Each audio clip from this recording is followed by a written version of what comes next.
Parce que l'État a une charge. À un moment, papa Mobutu, l'État qui comme un peu moins, à Sundola qui un peu moins charge, les parents vont récupérer.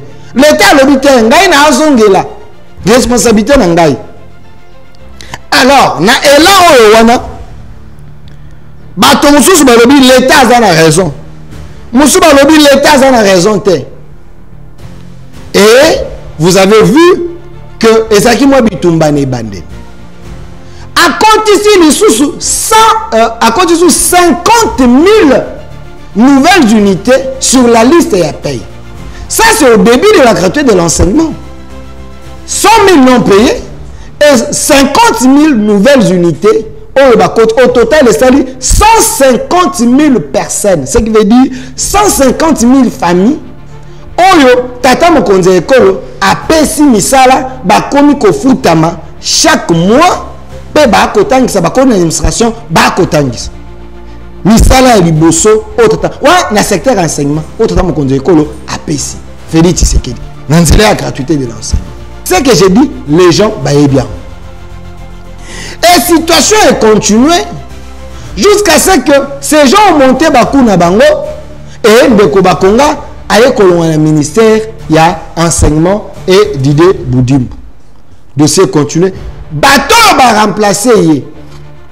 Ndeko Bakonga tango zaka ministre examen d'état na tenafep a sengela kango 5 millions de francs congolais pour être des francs congolais de dollars 5 millions pour être ça c'est l'examen na semi balé et ça la katena fep na examen d'état 2 500 000 2 500 000 examen et salama sans condition bana basala examen bien mais monto yaki na sima na ye ndeko Tony Mwaba couple yaki na sima Tony Mwaba na madame na mususu selon nos informations Bakonga a demandé 5 millions à ça examen na semi balé bango ndeko Tony Mwaba muto IDPS proche chef de l'État a sengi plus de 15 millions pointe à ça sera l'examen à Mibali entre Bakonga oya ça na 5 millions nande ko Tony Mwaba oya ko senga plus de 15 millions ce qui n'a se trompé boye bisangai mais les archives les documents existent qu'il avait demandé triple il y a un ndeko Bakonga a senga qui ça lui de se justifier pourquoi il avait demandé triple les triples. Il y a Mbongo Bakonga, c'est ça qui a un examen d'état. Et tu as fait 5 millions. Il y a qui au-delà. 10 millions, 15 millions. Et les cas qui m'ont dit près de 16 ou 17 millions selon les archives. Ceux qui n'ont pas le Kouta, beaucoup qui contredit un droit de réponse c'est un plateau, ce n'est pas un problème. Mais selon les données, et qu'il y a qui triple. Mais la question entre Didier Boudimbo et Bakonga, Nande Tony Mwaba, na madame Bazalaki na ye, banani oyo, bazalaki na bolingwa chef de l'État pour te gratuité ko kana ko simba. Gratuité bandit des clés wana. Ndeko Bakonga akutaki bansenga na 120 000, amati bango na 380 quelques mille, mais ndeko Tony Mwaba tangwa ye, ya na tour na ye, ndeko Bakonga triplaki ya bakisika 20 000 francs. Parce que tant au budget, ça comme mata, moi mon soldat comme mata, il faut que baxer la bâton. Mais à baxer la banque à 20 000. Entre moto à triple qui salaire na bango, na moto qui na sima bakisi 20 000. Qui était dans la vision du chef de l'État? Pourquoi tu as dit gratuité le lot, bato babengi babi gratuité koufi? Parce que nous faisons la téléphone, bato babengi ngai. Après me contenu moi ba, na madame oyo komo neza ko kimangai. Madame Raissa Aye. Avant une année, dans le ministère de l'Éducation nationale, échangé comme ministère de l'Éducation nationale. Elle devait rester dans la vision du chef de l'État. Quelle est cette vision? Que la gratuité de l'enseignement est là, une gratuité réussie, une gratuité ebongi, une gratuité simbi. Mais quel est le constat selon les enseignants, selon les parents? Oh, babengi ngai. Balobi boye. Madame Moye. Il semblerait que ministère comme ministère de l'Éducation nationale, pourquoi balobi esika na été? Par le but, dans la vision du chef de l'État, sur Lili Bakonga et Didier Boudimbu, tout était gratuit. Tout était gratuit. Peut-être moi, on a attendu projet Zalaki, que ce soit 6 classes, moi, on a fait que tant à la Mikila Poto, deux fois que nous avons ailleurs. Les documents que l'enfant est censé qu'il ait bulletin. Mais aujourd'hui, bana ba 6 classes, école et point sur un papier. Ça, mais ça c'est grave, c'est une honte terrible pour mon pays. Il n'y a pas un bulletin n'a fait année. Bana ba ba bulletin té. Pourquoi? Ba parents ba foutimbo. Pourquoi? Bana batangi année sili. Mais comment le ministère est incapable yako pesa ba école ba bulletin pe bana ba yeba ba point na bango eza combien na kata ba bulletin parce que donc on peut sur moi papier moko bokomeli eza na cachette eza na nite l'enfant peut changer. Est-ce que ce papier là encore que na mikila poto ake komi comme ça je viens de la République démocratique du Congo tala bulletin na ngai eza te me ba komela biso papier moko ne ba tchaki ba point na ngai école na biso ne pesaki eza ba papier zaga aw école na biso ne pesaki. Mais ça c'est grave ça dans un pays où ils ont une cotombe la moto les grands Congo. Vous avez tout un ministère comme ça, très important de la République, ministère de l'Éducation nationale, où le ministre et l'enseignement, avec son équipe, est incapable de faire une année qu'on paie sa banne à bulletin. Mais ceux qui ont à l'été, on pouvait comprendre. Mais les parents ont payé pour dire que l'argent était disponible. Tout élève a payé. Comment les élèves ont payé? Mais vous êtes incapable de produire un bulletin. Mais ce qui est encore grave, chers Congolais, si ce n'est pas de l'incompétence, si ce n'est pas du tourisme dans le ministère enseignement, ministère de l'Éducation nationale, si ce n'est pas le tâtonnement, il y a Madame Raïssa dans le ministère, oh, je ne sais pas tout bien ni.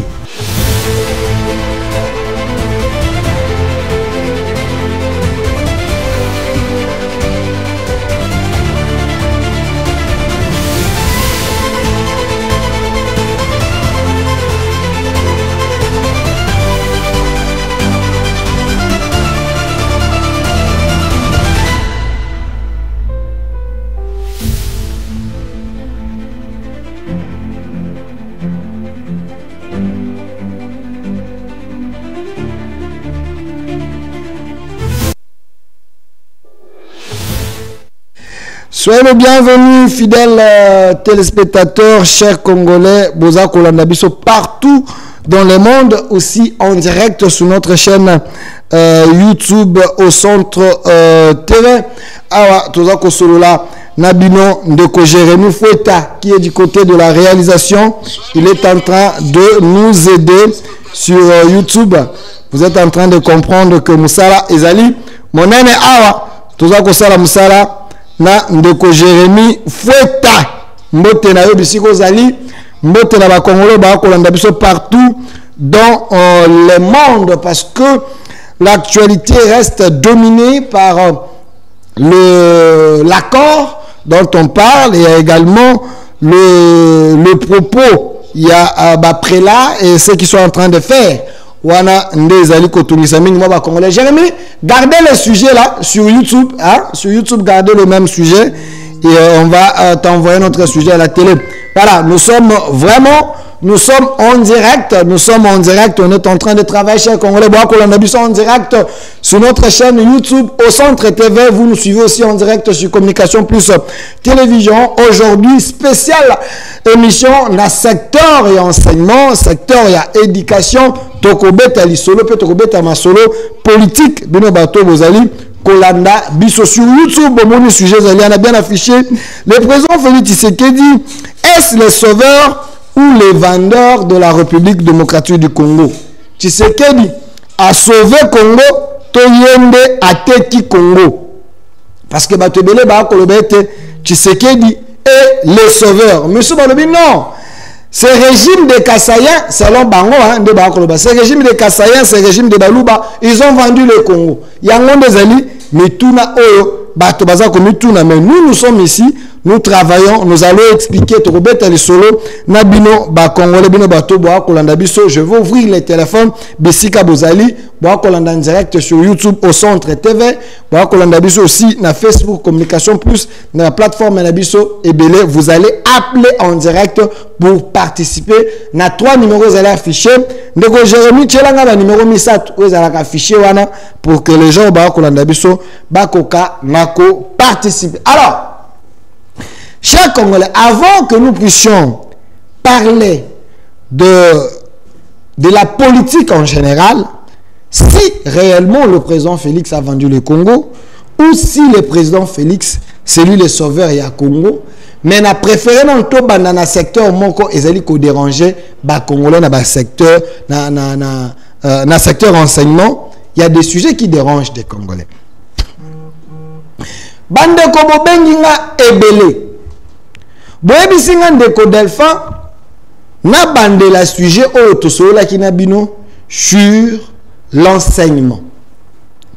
Mokonzambo Katango na pouvoir, il a parlé que gratuité de l'enseignement est comme une réalité. Ba Congolais batanga ofele. Ba parents ba futa lisusu mbongo te na ba classe ya C.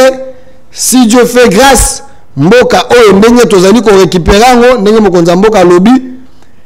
Ti na ba classe ya likolo bato bakofuta mbongo te. Wana ezali makanisa mokonzambo.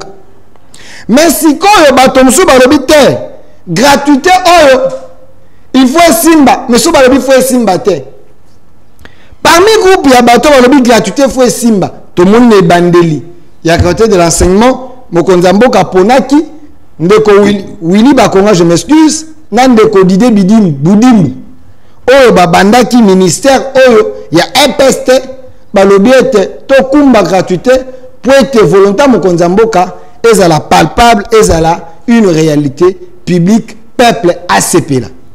Omoni na ne ya liboso tango ndeko Bakonga ancien ministre na vice ministre na ye Dide Budimbu bazalaki wana bomoni ete tango ndeko Bakonga akomi ba église catholique ezalaki ba école conventionnelle ezalaki mo ebele po bango bazalaki na monopole parce que bango batonga mwa mingi malgré ma belo l'état pesa bango batonga mais minerva na bango za mwa likolo bazalaki ko tangisa mwa qualité ezalaki malamu mais bazalaki VIP parents pauvres akoki kotinda mwana na ba école wana te parce que ba école wana parents na ko futa za ko coûter très cher ou trop cher mais tant mokonzambo ka bité ezali ba école ya l'état azana ba par kuna to lingi te discrimination ezala bana nyonso il faut batanga na ba école nyonso ya l'état ofele ngai moko l'état na zundingisa pe makoki ya kofuta ka ba enseignant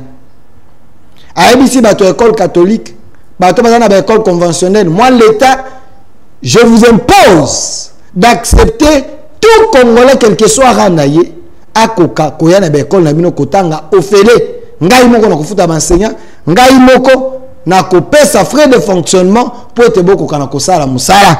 L'état a eu charge na ye moko na maboko parce que na kala l'état a eu charge à un moment na ngonga papa Mobutu l'état qui comme un peu moins asundola qui un peu moins charge ba parents ba récupérer l'état le bité ngai na azongela responsabilité na ngai.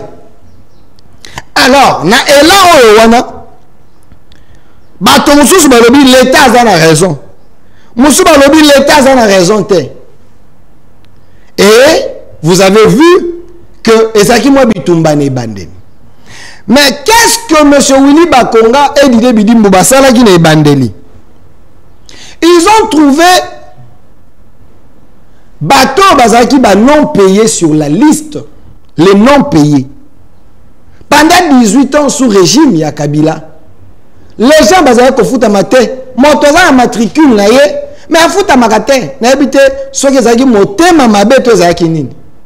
Ndeko Bakonga avec Dide Budimbu avec sous l'impulsion chef de l'État, na conseil des ministres à convaincre mon habitaire. Tata mon conseil école. Gratuité oui, mais essengel peut to bakisa. Ba enseignant, ba to ba ko futa mate ba motivation na bango, ba futa ma pour être enseignement ekende malam. Et dans le conseil des ministres, ba lever option, balobi ete ces enseignants bakota na liste les non payés, les agents il y a ministère ya EPST bakota na liste ya paye 100 000 non payés. Écoutez bien, nombre ya batu bakoti ici na 2019 comme en 2020 100 000 Congolais basaki sur la liste les non payés. Tata Mokonzi Ekolo na ministre Willy Bakonga na Budimbu bakoti 100 000 enseignants bakoti na liste ya paye pendant 18 ans bakota te. Mais sous Tshisekedi 100 000 enseignants bakoti. Allez vérifier wana ndeko Bakonga ministre vice naye Dide Budimbu couple Babou gratuité à enseignement bandi. Donc malgré les 100 000 enseignants au Bakoti, mais il y a aussi les nouvelles unités. On peut baza et belé. Tant qu'on t'a pénalisé parce que mon compte en banque a lobby batu faut pas mis ça là. Batu batam baza mon solo. À compte ici les sous 100 à compte ici 50 000 nouvelles unités sur la liste et à paye. Ça c'est au début de la gratuité de l'enseignement. 100 000 non payés et 50 000 nouvelles unités au total, c'est 150 000 personnes. Ce qui veut dire 150 000 familles. Oyo, Tata Mokonzi Ekolo a pesi misala bakomi ko futama chaque mois. Pe ba kotangisa bakoni administration ba kotangisa. Misala liboso au tata. Ouais, na secteur enseignement. Au Tata Mokonzi Ekolo a pesi. Félix Tshisekedi. Nanzela la gratuité de l'enseignement. Mais est-ce qu'il y a des bandits? Est-ce qu'il y a des ndeko Willy Bakonga manager et ndeko Dide Budimbu couple Babou na EPST et ça qui na moment ya Covid balobi malgré Covid tokoki kokende na année blanche te. Il faut malgré Covid to tia ba dispositif et te bana ba kotanga malgré ça ba bana ndako bakoka na cause enseignement à travers les réseaux sociaux, édic télévision, na RTNC, ba kotang qui s'abattait na ba chaîne, ba na ba kotang. Nous tous même des parents, on prenait aussi moi ba notion mo ndambu na nzela ya télévision, ndenge ba konga za kotang et les enseignants, ba cours à maths, ba cours no za kotang ça. Ba suki wana te, wana Tata Mokonzi Ekolo mobiliser Tata Mokonzi avec l'amour, na souci était gratuité de l'enseignement, et c'est une réalité. Et ce qui wana te même ndeko Bakonga et ndeko Dide Budimbu couple Babou na conseil des ministres ba convaincre Mokonzi Mboka et les autres ba lobi non les enseignants sont là mais ba kuta ki ba enseignants ba ko futa ma 120 000 francs ba lobi te il faut les motiver il faut qu'on majore salaire na bango Tata Mokonzi Ekolo Félix Tshisekedi la lobi te bozo 120 000 Kabila tikela ka bango ba futa ka bango bo triplé yango. Donc, on est dans 120 000, Bakoma qui kozwa 380 000, près de 400 000, 400 000. Bazou salaire de 120 000 francs pendant 18 ans, Kabila tika qui enseignait kozwa mbongo yo. Tata Mokonzi Ekolo a dit, mbongo ça dans notre on à l'époque, mais ba triplé yango. Ba triplé mbongo et commis 380 000 pour la bamisusu 400 000, ça dépend. Mais comment au-delà, il y a 300. Pour être enseignant, bakokana kosala kosala. Est-ce qui wana te ndeko Bakonga na ministère ya EPST, il a trouvé mbongo moko za ko flotter dans une banque Equity, à moins que je me trompe, entre Equity et banque. Mbongo wana habité mbongo o za ko bénéficier na bato ba ko tia na ba poche na bango. Azim mbongo wana amemiango comme prime ya motivation na services centraux. Il y a EPST, à Bakteli, Bassali prime, comme il soit 2 500 000 francs. Comme prime, à moins que je me trompe, et ça y est de quoi prime, à Bakteli Bango. Pour être bango, Bassali comme ça, Tongo, Midi, Tiboutou, de Baba qui t'a 23 heures. Prime, à Bakteli Bango. Bateau, Bassali, il y a administration. Na service central parce que bango ne ba ko ça ba item ba ko réfléchir ces gens là et bon bazala motivés pour être gratuité simba wala ndeko Willy Bakonga na ndeko Budimbu. Mais jusqu'à ce qu'à un moment bato amité mamabe les M23 na kati ya pouvoir. Batomite mamabe o balingaki élan o et continuer te gratuité de l'enseignement. Babandi ko bundisa ndeko bakonga comme ministre, babundisa Budimbu, babite bango bakoti si bato moko sur la liste fictive ainsi de suite. Nzoka bakoki kokota bato sur la liste fictive te mo mbongo parce que les gens o bazalaki nakati ya EPST c'était des gens o bazalaki benseignants assis ndeko Willy Bakonga asali arrêté d'affectation bakomi benseignants debout bakomi kotangisa parce que effectif ya benseignants komaki moke ezaki ba liste effective te bazu ba liste wana ba pirater ango ba arrêté ba pirater ango ba tie ba tebele pour te ba kende kokot c'est pas mokonza moka ba buka et là en gratuité. Moi et vous nous savons que dans 2018 gratuité de l'enseignement les gens en parlaient. Mais aujourd'hui c'est le contraire. Parce qu'il y avait un manager, il y avait des gens qui étaient dans la vision du chef de l'État, Didier Budimbu et Ndeko Bakonga. Ce que j'ai dit, les gens baillent bien. Et la situation est continuée jusqu'à ce que ces gens ont monté Bakuna Bango et Ndeko Bakonga aille colon le ministère, il y a enseignement et Didier Budimbu. Dossier continué. Bateau va remplacer Ndeko Bakonga, tant que ministre. Examen d'État, n'a fait à Sengela Kango 5 millions de francs congolais pour être de francs congolais de dollars 5 millions pour être à ça c'est examen nous sommes balé. Et ça la fait na examen d'État 2 500 2 500. Ben examen est salama et salama sans condition bana basala examen bien. Mais montant yaki na simanaye ndeko Tony Mwaba. Couple yaki na sima Tony Mwaba na madame na mususu. Selon nos informations, Bakonga a demandé 5 millions à ça d'examen dans le balé. Bango, de Kotoni Mwaba Muto IDPS, proche chef de l'État, a sengi plus de 15 millions pour être à ça d'examen dans le balé. Entre Bakonga, on a ça 5 millions. Nande Kotoni Mwaba, on a plus de 15 millions. Ceux qui ne se trompent pas, mais les archives, les documents existent, qu'il avait demandé triple. Il y a un Ndeko Bakonga à Senga qui salue de se justifier pourquoi il avait demandé triple. Les triples, il y a Mbongo Bakonga, c'est ça qui a un examen d'État. Et tu as fait 5 millions, il y a qui est au-delà. 10 millions, 15 millions, et les gars qui m'ont près de 16 ou 17 millions selon les archives. Ceux qui n'ont pas le Kuta, Bokoya, qu'on contredit la droit de réponse, c'est un plateau, ce n'est pas un problème. Mais selon les données, et Kendaki triple. Mais la question entre Didier Budimbu et Bakonga, Nande Kotoni Mwaba, na Madame Bazalaki Naye, Bananyo, Bazalaki na bolingwa chef de l'État pour te gratuité au Kanako Simba. Gratuité bandit des clés. Wana. Ndeko Bakonga, a coûté Bansenga na 120 000. A Mati Bango na 384 000. Mais Ndeko Toni Mwaba Tangoye, il y a un tour nae. Ndeko Bakonga triple qui y a Baksika à 20 000 francs. Parce que tant que budget ça comme mata, moi mon soldat comme mata, il faut que Baksela batombo. Mais à Baksela Bango à 20 000. Entre moto à triple qui salaire na Bango, na moto qui na sima Bakisi 20 000. Qui était dans la vision du chef de l'État?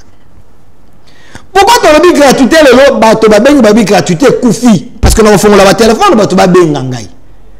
Après me kotoni moi ba na madame o comme nous avons kimangai. Madame Raissa Aye.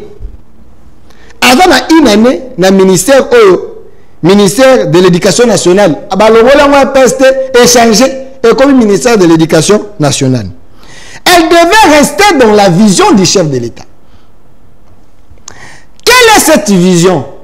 Que la gratuité de l'enseignement est là, une gratuité réussie. Une gratuité bongi, une gratuité simbi. Mais, quel est le constat selon les enseignants, selon les parents? Oh, babengingay. Balobi boye.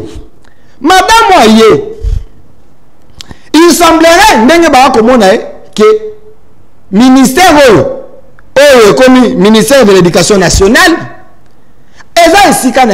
pourquoi Balobi a été? Balobi dans la vision du chef de l'État, sous Willy Bakonga et Didier Budimbu, tout était gratuit. Tout était gratuit. Selon vision chef de l'État, gratuité de l'enseignement.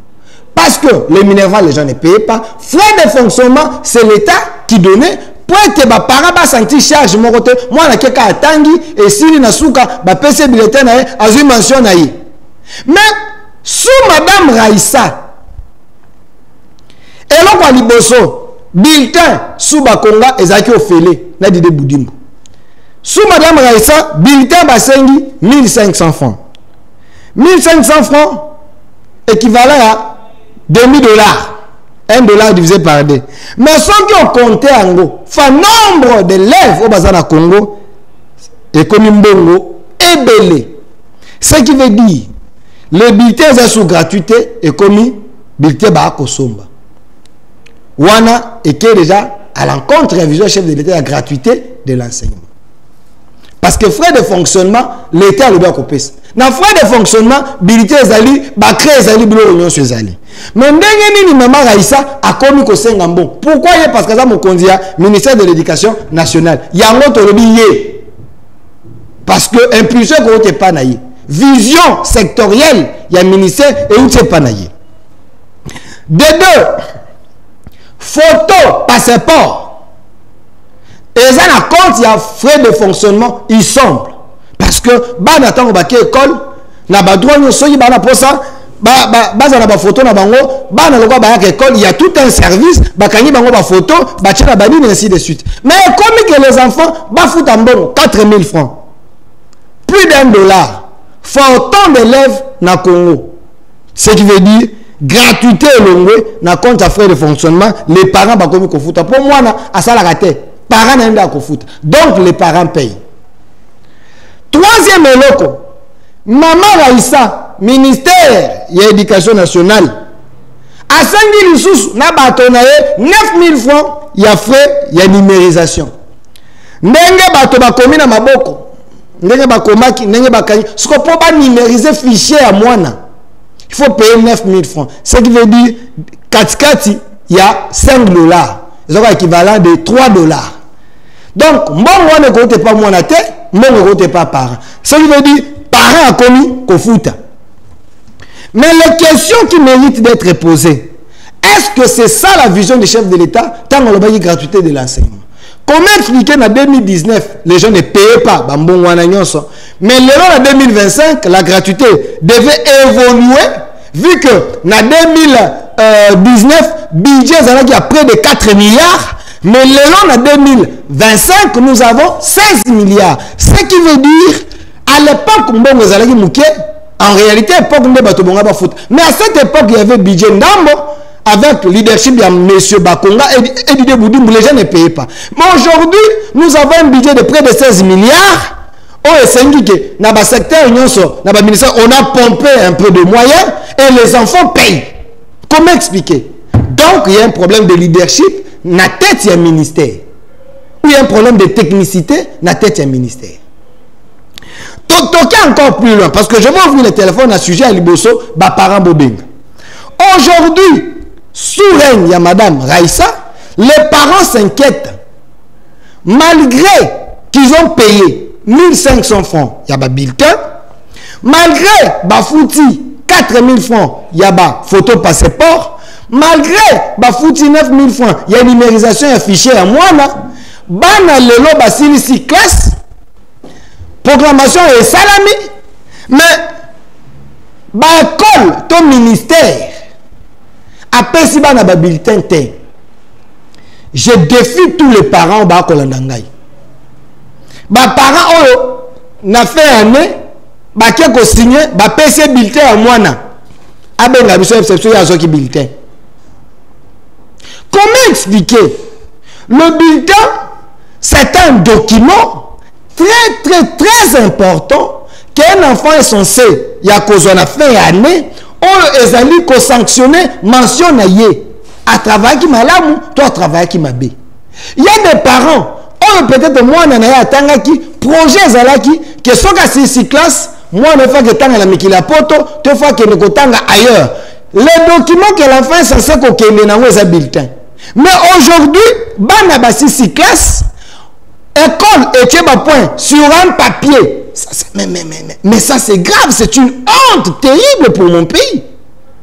Il n'y a pas un bulletin qui a fait année. Il n'y a pas un bulletin. Pourquoi les parents sont foutimbo? Pourquoi Bana Batangi année esili?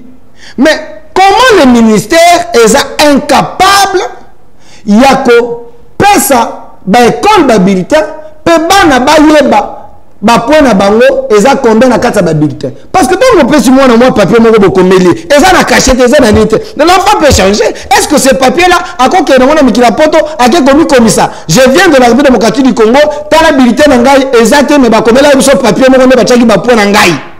École na biso de pesaki. Eza ba papier zaga aw. École na biso de pesaki. Mais ça c'est grave ça. Dans un pays où ils ont une la moto, les grands Congo, vous avez tout un ministère comme ça, très important de la République, ministère de l'Éducation nationale, où le ministre, il y a enseignement avec son équipe, mais incapable de faire une année qu'on paie sa banne à bulletin.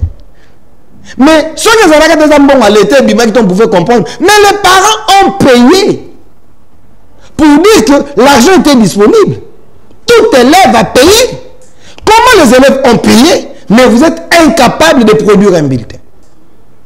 Mais ce qui est encore grave, chers Congolais, si ce n'est pas de l'incompétence, si ce n'est pas du tourisme dans le ministère, il y a enseignement, ministère de l'Éducation nationale, si ce n'est pas le tâtonnement, il y a Madame Raïssa dans le ministère, oh, je ne sais pas tout bien ni.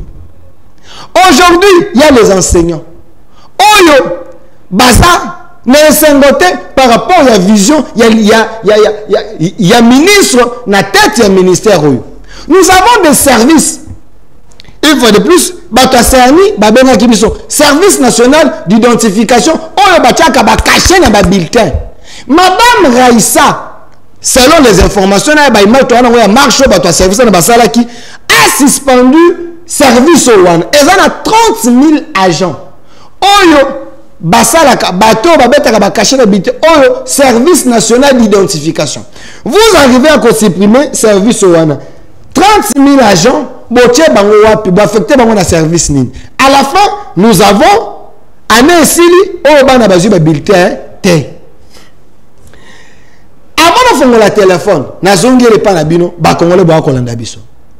Madame Raïssa Oboa Komona, ministre, il y a ministère de l'Éducation nationale, C'est par là que je vais ouvrir le téléphone, parce que vous avez belé botuna kingai. Besoin d'une décision vous avez solo, tu as fake news. Mais je vous confirme que c'est une décision vraie. Ceux qui n'ont pas aussi, le ministère va interpeller, il y a droit de réponse pour le Sabango. Personne n'a photo à Madame Raïssa.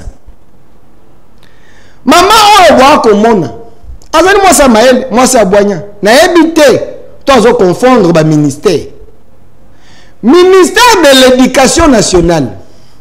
Balobeto soko lingi obo mamboka, banda ko détruire jeunesse na ye. Soko lingi obo mamboka, banda ko boma éducation. Soko lingi obo mamboka, banda ko détruire capital humain. Mais pour avoir un capital humain important, sérieux, c'est les jeunes, les enfants, au bandit na niveau assez, bana ba ko zo instruction, ba ko zo éducation, ti ba komata. Moi na ko kola na ba valeur. Mais maman Raïssa, biseka nous n'avons pas pas abonné parents. Nous avons le téléphone, je crois que tu as deuxième sujet. Azul Mokano, à l'obiété. Bana na biso bakenda ka classe. Soki moi naza kotanga. Bachezemi. Bokoki kolongola moi na classe te. Bokoki ko sanctionner te. Botika moi na tanga. Asilisa. Année. Mais la question que d'autres parents, monsieur bamono malamu, monsieur bamono mabe, yango na font la téléphone, to kabino, bino ba parents.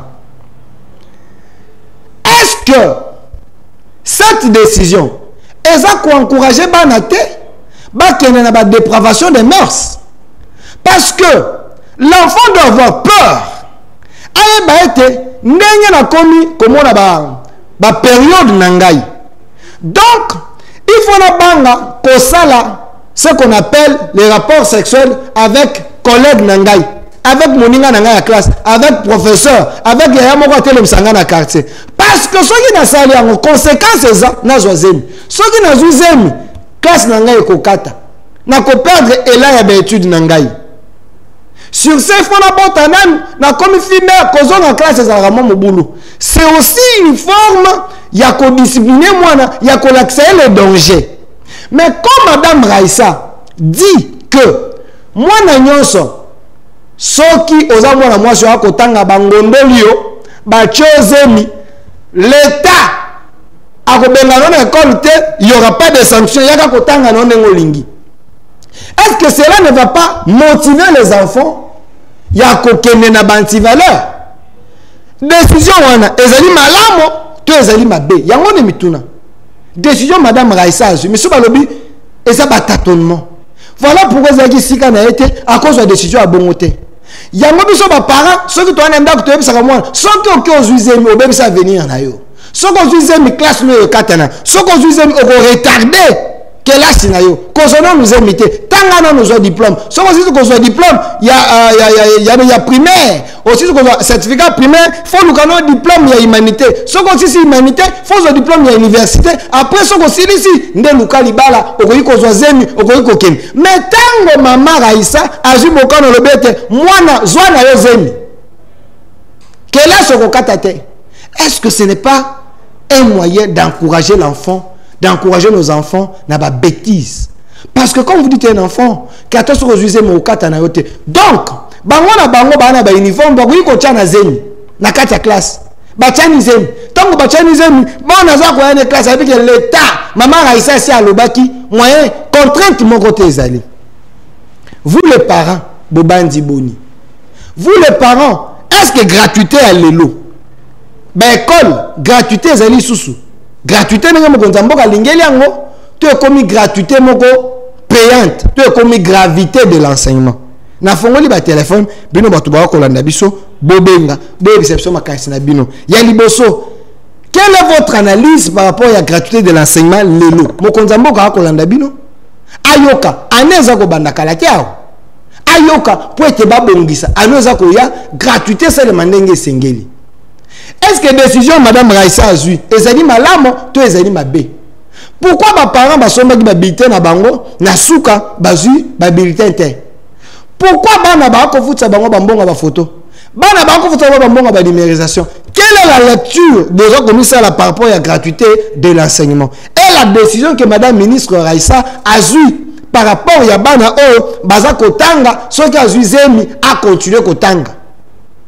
Qu'est-ce que vous pensez? Na YouTube namoni bonjour mon compatriote, merci ndeko obeninga splendide Kanyama kombo na ebimi soko komi message na YouTube na kotanga pe kombo na yo soko bengi biso na ba numéro ezali affiché wana toko yamba yo toko yoka yo na partie liboso ya émission na biso to kabino. Qu'est-ce que vous pensez par rapport il y a enseignement na biso par rapport à la gratuité de l'enseignement et simbi to esimbité mokonza mboka ba kokosa ye to ba kokosa ye par rapport à makambo na lobby décision Madame Raissa azui ceux qui mwana ba chezemi a continuer. Est-ce que c'est une manière d'encourager les enfants d'aller faire des bêtises ou pas? Ce sont des questions que nous posons na fongoli ba téléphone bandeko ba kolanda biso. Vous pouvez intervenir en direct na YouTube, dans Centre TV, Bissika Ozali, plus 243, au Bengi Tokoyokayo. Ba message les gens à ebele na téléphone, Mokoyiko Benga Tokoyambayo en direct. Na mon message mususu. Oui, Tshisekedi a sauvé le Congo depuis plus de 30 ans. On a dans un parti à politique, Toko Tango Kalate, dans la partie éducation, bah parents vous avez le faire comme la sujet, topé sa makantina biso ba kolanda biso. Et loko mususu de moni, et loko na lingaka et pai ya voilà de comme yo Nzambe. Oh là là. Je ne peux pas lire les injures, bino bateau bozana d'éducation mabe Aussi pe message au commun à YouTube oza ko finga mutu kombo no pe bimi na ebite to ko beta masolo éducation yango éducation batata mususu barata éducation donc tu peux injurier facilement, tu as la facilité d'injurier na ebite basala bino ndenge nini. Ça c'est quelle éducation? Awa to ko lo makambo solo, vous êtes incapable ya ko argumenter, ya ko pesa ba idée, ya ko réfléchir, mais vous êtes prêt d'aller na ba injure, na ba insulte. Pourquoi? Voilà, je prends le message ici. Salut mon frère Delphin, j'aime bien ton émission, surtout quand c'est à téléphone ouvert. Je ne suis pas d'accord avec Madame Raïssa parce que à la fin de l'année, Bana Bazui Babultin T. Je ne sais pas, il n'y a aucune communication de la part du ministère. Alors, ça c'est une question de quoi qu'on regrettait, même si mon père si Babultin T n'a fait année. N'a fait il y a année. Quelle est la communication? Quelle est l'explication? Il y a ministère, il y a éducation nationale. Parce que mon père cité, c'est déjà un problème et ça faute grave. Mais quelle est l'explication? Beaucoup de gens contrainte nini. On est que bana batanga na suka programmation et salami bazu babitente. Beaucoup de gens vont à qui faut quand même communiquer de manière officielle que les parents ba été contrainte bakuta na ministère bakuta na yango ne batini babilité c'est ça aussi. Gouverner c'est prévoir. Vous quittez de l'EPST beaucoup na ministère de l'éducation nationale. Vous savez très bien que babilité vous avez déjà imprimé et ça qui n'a pas un signe à EPST. Mais quand vous changez, il y a le nouveau bulletin, il faut une mention ou vous changer les angouanes. Mais gouverner c'est prévoir.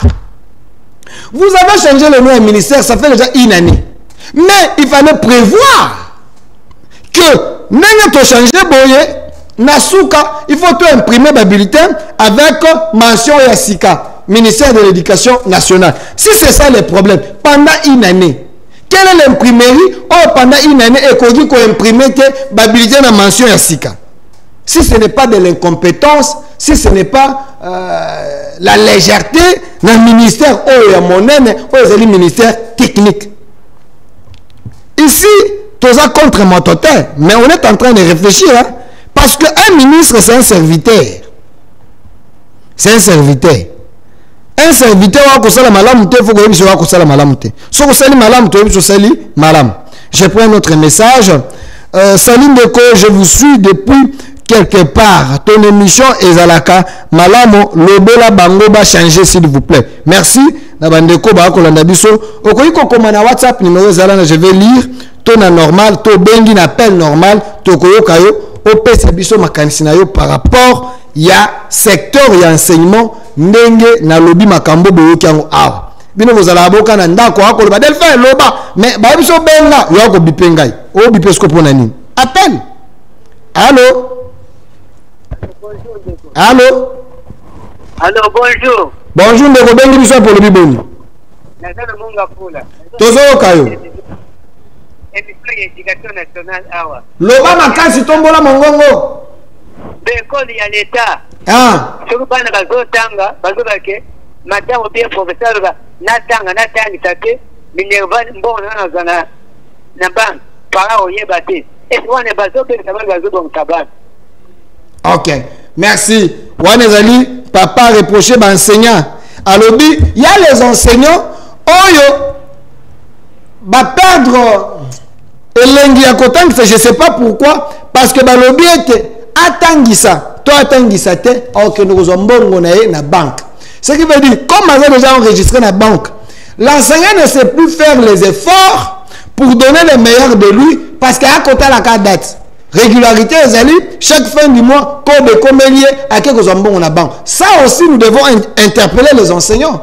L'État a sali fort pour être gratté de l'enseignement et Bozala bancarisé, mais cela ne veut pas dire que l'État ne peut pas te supprimer sur sa liste sans qu'il rendement parce que vous êtes obligé de donner le meilleur de vous afin que Bana Bazala bien formé. Ceux qui me condamnent Kabundi, alors mettez bonjour comme bon on a bien régulièrement. Mais vous aussi comme enseignant, vous avez votre part à faire. Il y a qu'autant qui s'abannent. Parce que si vous ne donnez pas la meilleure éducation, la meilleure instruction, nous risquons d'avoir une jeunesse désolante. Une jeunesse où il faut servir de côté. Une jeunesse où il faut vide dans moto. Parce que la qualité de l'enseignement, c'est bien, mais il faut garder la qualité de l'enseignement. Cette qualité, si vous les enseignants, vous êtes incapable de transmettre aux enfants les meilleurs de vous. Voilà. S'il vous plaît, ne bipez pas. Ne bipez pas. Okoki kobenga ndenge papa bengi na WhatsApp to na normal to yambayo to ko solo là. Ne bipez pas. Appelez seulement, on va parler. Nous avons besoin de vous. Yosko zo bipé, o bipé sko pour ngam na TV na ko rappeler ndenge nini. Ah, tu as un secteur d'éducation. Dans le secteur d'éducation, je vois, ne bipez pas, appelez, on va prendre appel na you. Qu'est-ce que vous pensez dans le secteur d'éducation? Bobandi boni, ezako kende malamu gratuité, tout ça ko kende mabe. Décision ministre azu, alobete moi na taba chezeni. Babenga na ete atanga silisa. Bato balobiete, c'est une manière d'encourager les enfants, il y a ba débauche. D'encourager les enfants, il y a kokende ko sala kindumba. D'encourager les enfants, il y a kokende ko tchana bazemi entre bana na bana. Parce que moi na obanga lisusu lisumute. Moi na kokende ko pesa moninga na ye mobali to mwasi ko pesa enzoto. Ko lo baete tchano ngazemi parce que to kovanda ka ba moko to kotanga kaka. Moi na za ko banga lisusu te. Est-ce que madame Raissa décision azui ezali malamu to ezali mabe? Si l'enfant pendant que ta classe a continué, quel est le message que vous donnez aux enfants? Quelle est l'éducation que vous donnez aux enfants? Wanezali mituna ya ba parents. Je prends un autre message. Mon frère Delphin, tu parles bien, mais n'oublie pas que ce n'est pas Kabila qui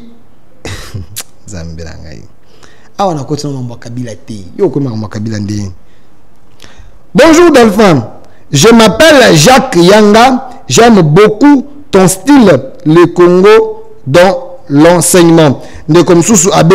Jacques Yanga a commis sur YouTube, Jacques Yanga dans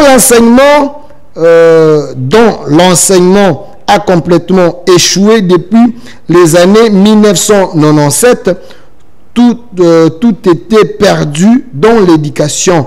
Voilà, dans l'éducation. Depuis 1997, l'éducation ici est bébaki. Na YouTube akolanda biso bino to akolanda na YouTube so komi na YouTube na kotanga na kombo na yo na kotanga makambo yo olobi okoma na WhatsApp na kotanga kombo na yo na tangi makambo yo olobi. Salut mon frère Delphin.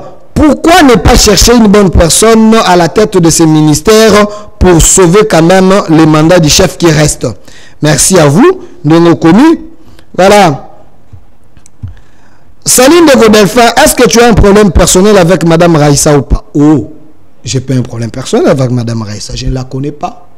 C'est ce qui est vrai. J'ai le numéro de la ministre Ebele, même elle, j'ai également son numéro, mais j'ai pas un problème personnel. Ici, j'ai soulevé les failles.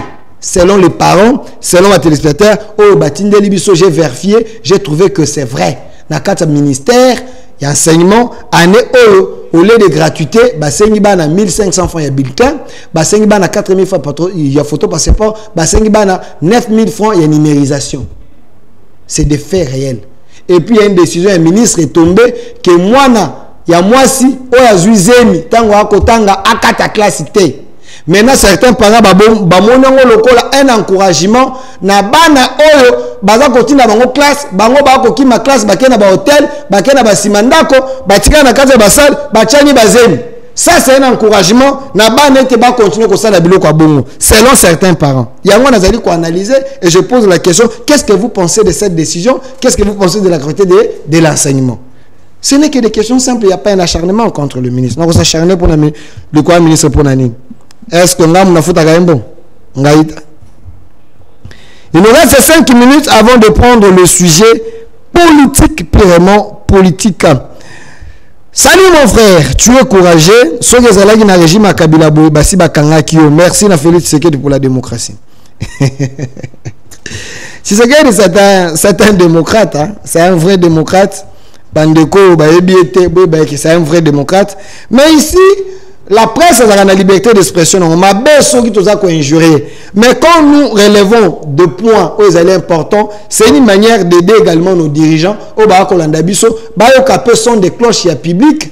Critique ça la bien pour être battu. J'aimerais avoir les appels il y a des enseignants. J'aimerais avoir également les appels il y a des parents au Barakolanda Biso. Ba confirmer makambo to le bateau té. Et c'est à solo to c'est lukuta. Quelles sont les victimes bino bateau boza kolanda biso. C'est vrai boza ko comment? Ne bipez pas benga na WhatsApp benga na normal to yamba appel na yo, il ne faut pas biper. Soko bipa nga moyena benga ezali te ba bip ezali ebele. Allô? Voilà. De quoi biper ko biper te. Il y a 3 numéros ezali wana benga to yamba yo. To yo kayo comme parent. Qu'est-ce que vous pensez?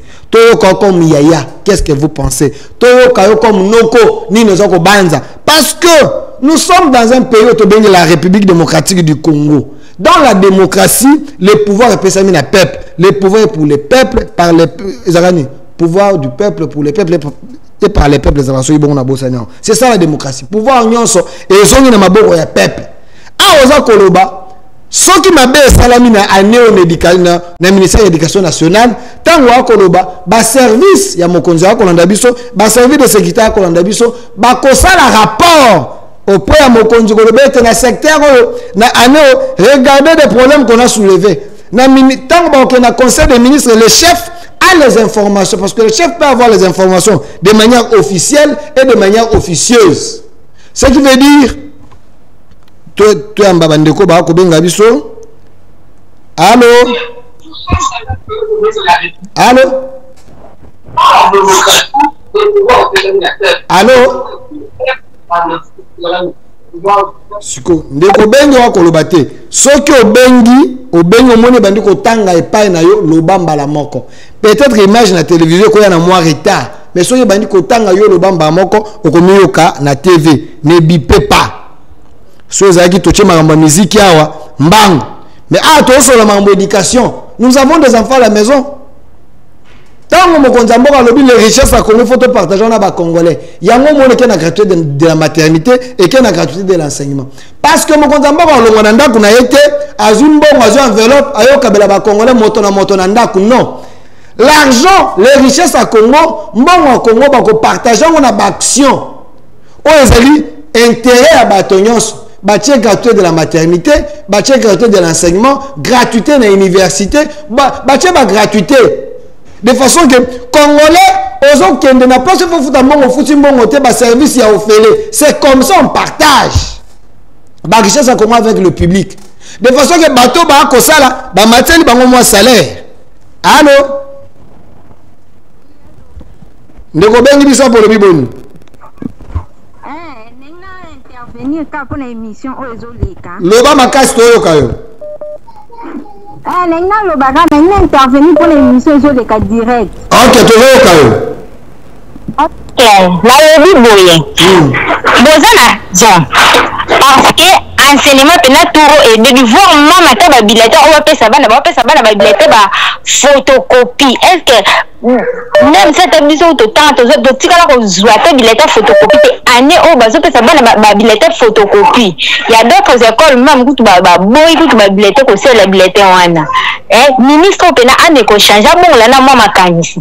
On les a sous gratuité enseignement té.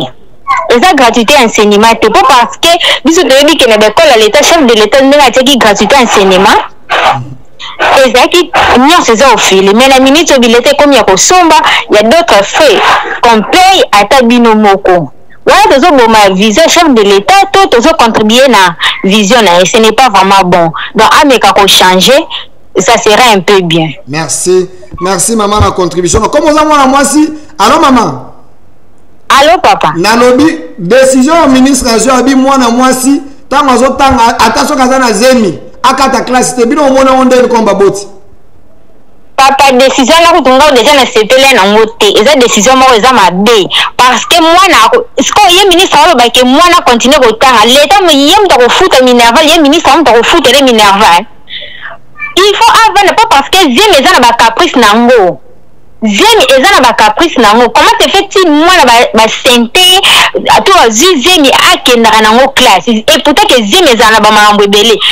Atikala na ndako avanda na ndako soki abote atiki mwana sima zongi classe ça. Merci. Ça ce n'est pas une bonne décision. On appelle la CP nango te. Merci, merci maman na biso, obengi biso, bisika ozali merci. Toi mbandeko mususu. Allô? Ndeko bengi biso pour le biboni. Allô? Oui, allô? Tozoyo ka ndeko. Oui, merci. Tozo bengi bino à partir ya mon afola Kinshasa. Tozoyo ka yo.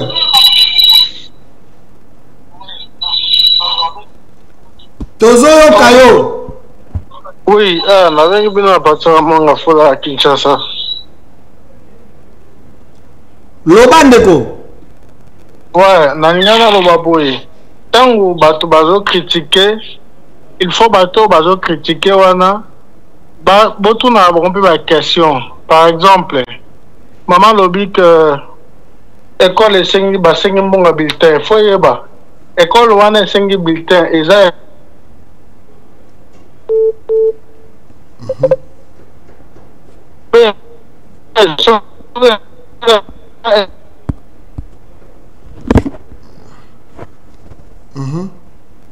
école bazosenga ba bulletin eza na Kinshasa to eza na province nde suivi nango ekosalama mpona question ya mwana azwi zemi bon raison ya zemi ekokatisa mwana classe te soki mwana azwi zemi eza erreur to accident ya parcours mais esengeli na ye azala éduqué. Est-ce que dans un moment où la justice il faut continuer ou soit il faut abotanano à pas zongeli? Est-ce que ce n'est pas une forme aussi il y a quoi encourager moi na abanga sanction te akena ye azui na yeze mais abike danger kozala na ngote? Bon, ngana zoye ba tant bolimisa mo muke ton avec na Afrique du Sud. L'Afrique du Sud bana bakendaka classe atana zemi. Zemi za occasion oyo ko permettre mona te atika kotanga. Wana eza evaluation ngana ye na yokola koyeba kuna. Donc selon UNESCO, je pense mwana zemi za occasion ko marginaliser mwana classe te. Merci. Et c'est ngana biso peto te ya bamba biso autres za parents to mite ya na ke zemi eza occasion okatsa mwana kokende classe te. Ba parents sous balobi na ano azui zemi akoyi kopema parce qu'il y a des conséquences peut-être l'année prochaine ainsi de suite. Merci. Ndeko.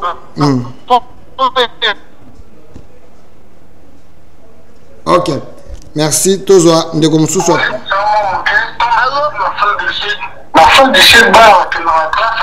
Voilà. Ndeko Abengi Biso. Vous pouvez appeler en direct Toko Yambabino, Tozo Sololana Bino comme des Congolais. Awa Toko Kabola Makanisi. Toko Kabola Makanisi. Eza plateau na Bino, Tozo Solola. Bopesa makaza mokonza mboko akolanda ba service ya kolanda yo parent yo yaya nini idée noza nango pona côté de l'enseignement mokonza mboko apesi makanisa lobete congolais faut bénéficier de la richesse toka ka coltan toka ka cuivre toka ka manganèse mais ngai na yo to mona nango te mbongo na côté ke ndaka to ebite mais soki mbongo matina budget à l'état mokonza mboko asali ba gratuité et comme ebele bisiko bongo que le pesa mbongo okomi ko sala ngo ya ofele donc ça ko lia coltan wa ko lia cuivre na compte ya ba gratuité mbongo za ko pesa. Allô voilà ndeko Abengi Biso, vous pouvez appeler en direct. Allô Tozo Sololana Bino comme des Congolais à Toyo Kabola Makanisi. Voilà. Ndeko soko bengi omoni déjà et compté loba mbala moko na TV zolanda biso yokanga retour à partir de téléphone zala musika pe ya télévision na TV ko image na moi retard. Voilà bande rebele baza ko benga biso toza ko solola quelle est l'analyse bino boza ko misala likolo ya gratuité enseignement et simbi eza réussite to eza l'échec. Madame Raissa azali ministre ya éducation nationale lolenge aza ko manager ministère oyo eza ko kende malamu to eza ko kende mabe. Ce n'est que des questions. Ezo kende malamu to ezo kende mabe. Et puis décision azui alobete soki mwana akotanga azui zemi bakata ye kelasi te bapara mosusu balobi ete eza koencourage bana bakendaka kosala baje ya papa na mama ezali baje ya mabe. Il faut mwana bangaka sanction bino baboti boyoki yango ndenge nini parce que année prochaine tango mwana na yo alongwe na ndako aza na zemi te aki kotanga soki lelo na mutu na yebi kende ezana collègue na nga wana toyi kosala baje ya papa na mama ata achenga zemi tokovanda na ye kaka tokocontinue classe tina suka. Sur le plan moral, est-ce que eza ko encourager mwana na mabe to na malamu? Allô? Allô? Allô? Allô? Allô? Obengi biso pour le biboni. Voilà. Ndeko abengi biso ko bengi omone compter mbala moko loba. Émission en direct sur notre chaîne YouTube au Centre TV. Au kotikuna au komipe message na yo tokotanga na ba commentaire wana. Bino ba parabo akolanda biso to na posta toyoka bino ba service ya kolanda biso ministère éducation za kolanda biso ba konzamboka ba kolanda biso ba autorité ba kolanda. Peut-être ozokata ya okutana na bango te na nzela émission okoyi kokutana na bango na ndenge koloba na constitution na ndako na bango ba yokio ba zupe makanisi na yo ba saleli yango. C'est ça la beauté de la démocratie. Voilà. Il nous reste 5 minutes pour le sujet. Oh, avant la côte, on a deuxième sujet. Avant la côte, on a deuxième sujet. Alors, ma message est belé. Salut mon frère Delphin. Je ne suis pas d'accord avec l'ami de l'Afrique du Sud. Nous sommes au Congo. Nous avons notre mœurs. En Afrique du Sud, il y a l'homosexualité. C'est pourtant nous devons prendre cette façon de faire, amener ça chez nous. Je suis contre. Voilà. Ndeko benga lobi en Afrique du Sud, moi na soka za na zemi atanga kaza un problème te. Ndeko répondre à biso to za ba congolais to na culture na biso. Na Afrique du Sud kuna mwasi na mwasi ba balana, mobali na mobali ba balana. Yango esenge tozo yango to ya na ngwa. Biso ba congolais to na lolenge oyo ba koko balakisa biso ndenge to boko la maka. Bonjour Ndeko Delphin, belle émission. Madame Raissa est en train de détruire l'éducation de nos enfants. Examen d'État, d'autres écoles ont payé plus moi na azu zemi akende classe, salaire des enseignants, pouvoir d'achat, eza ya kokita aza kosala eloko te, gratuité, école lisusu baza kosenga bambi pona comme motivation ya ba enseignants surtout ba école catholique conventionnée. Voilà, donc esika baza kozala ministre, d'autre côté aza kosala eloko lisusu. Voilà, aza bon, aza na incompétence notoire wana ndeko oya komeli biso. Voilà, wana ba propos na yo. Incompétence notoire, ils ont fait une incompétence notoire. Un Congolais peut faire un jugement de valeur. Na ministre ou azali serviteur. Un ministre, c'est un serviteur. Un Congolais qui est son patron, peuple, a sali jugement par rapport à mon salaire. Ils ont attaque personnalité. Ils ont marambo ya mon salaire. À moins de 4 mon salaire, ministre a une incompétence notoire. On a des Congolais a commis. Salut Ndeko Delphin, je suis d'accord avec toi. Un enfant ne peut pas être enceinte et puis continuer les études avec ses mêmes amis de la classe. Nous risquons d'avoir une classe de 50 filles, 45 filles enceintes. Comment un enseignant peut enseigner? Madame Raissa a besoin d'exemplaire. Dans le but, il y a une classe de 50 filles. 45 filles, bah, sikoyo bakotangisa bango ndenge ni basi bazali bazapela ba caprice.